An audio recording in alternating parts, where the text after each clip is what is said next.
10,000 Franck صیفہ ماہانہ ادا کروں گا، اور پھر اس کے مطابق ادائیگی بھی شروع کر دی۔ اور اس طرح بے تحاشا اور ممبران ہیں جو چندوں میں آگے بڑھ رہے ہیں۔ گنی کناکری کے مبلغ لکھتے ہیں کہ ایک نوجوان محترم محمد مریگا صاحب لمبا عرصہ تبلیغ کے بعد خدا تعالیٰ کے فضل سے جماعت میں داخل ہوئے۔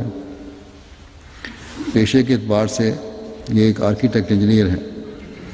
جب انہوں نے بیعت کی تو یہ کنسٹرکشن کمپنی میں ملازمت کرتے تھے اور معمولی تنخواہ لیتے تھے۔ بیعت کے بعد جب ان کو جماعت کے مالی نظام کا تعارف کروایا تو انہوں نے پوچھا کہ ان چندوں میں سب سے اہم چندہ کون سا ہے؟ انہیں بتایا گیا کہ چندہ وصیت، چندہ عام اور چندہ جلسہ سالانہ حضرت مسیح موعود علیہ السلام کے زمانے کے جاری کردہ ہیں۔ اور وصیت کی اہمیت کے متعلق انہیں بتایا تو فوراً کہنے لگے کہ میں آج سے ہی چندہ وصیت ادا کروں گا۔ تو مبلغ نے انہیں بتایا کہ چندہ وصیت کا ایک نظام ہے، اس میں داخل ہونے کے بعد اب ادا کر سکتے ہیں۔ تو کہنے لگے میں اس نظام میں بھی داخل ہوتا ہوں۔ پھر انہوں نے رسالہ الوصیت پڑھا اور اس کے بعد وصیت کی، اور بڑی ایمانداری سے اپنی تنخواہ کا 10واں حصہ چندہ دینا شروع کیا۔ اور وصیت کی منظوری میں کچھ وقت لگتا ہے، اس وقت آنے تک مسلسل وصیت دیتے رہے باقاعدگی سے۔ اور پھر کچھ عرصے بعد اس کے علاوہ دوسری مالی تحریکات جو ہیں ان میں بھی حصہ لیا انہوں نے۔ پھر کچھ عرصے بعد کمپنی چھوڑ دی، اپنا کاروبار شروع کیا، اور اب اللہ تعالیٰ کے فضل سے اپنی کمپنی کے مالک ہیں اور سارے ملک میں اپنی ایمانداری کی وجہ سے مشہور ہیں، اور اس کی وجہ سے کاروبار بھی بڑا چمکا ہے، اور سب کے سامنے بیٹھ کر برملا اظہار کرتے ہیں کہ یہ نعمتیں مجھے مسیح موعود علیہ السلام کے جماعت میں شامل ہونے اور نظام وصیت میں شامل ہونے سے ملی۔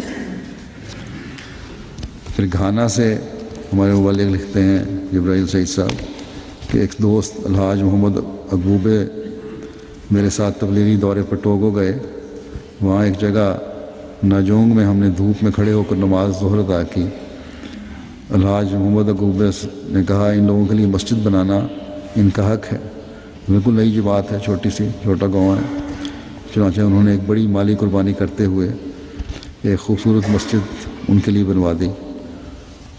یہ الحاج صاحب اچھے امیر آدمی ہیں، اور اس مسجد میں 300 افراد نماز ادا کر سکتے ہیں۔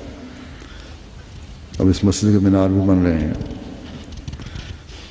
اور کیونکہ یہ جگہ بہت دور دراز علاقے میں ہے، سامان پہنچانا مشکل ہے، لیکن پھر بھی یہ الحاج صاحب خود بڑی تکلیف سے اور خرچ کر کے یہ سامان جو تعمیر کا سامان ہے وہاں پہنچا رہے ہیں۔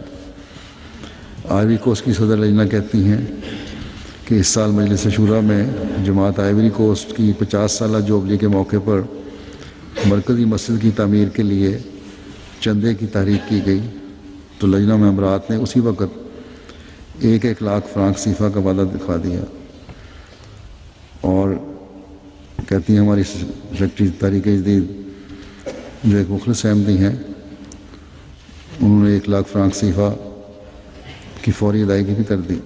ان لوگوں کے لیے یہ بہت بڑی رقم ہے، ویسے تو 1 لاکھ ہے ان کی کرنسی میں، لیکن 135 پاؤنڈ بنتے ہیں صرف، لیکن افریقہ کے لیے بہت بڑی رقم ہے، کیونکہ اس خاتون کا چھوٹا سا سبزی کی ایک دکان تھی اور بڑی عیالدار خاتون ہے۔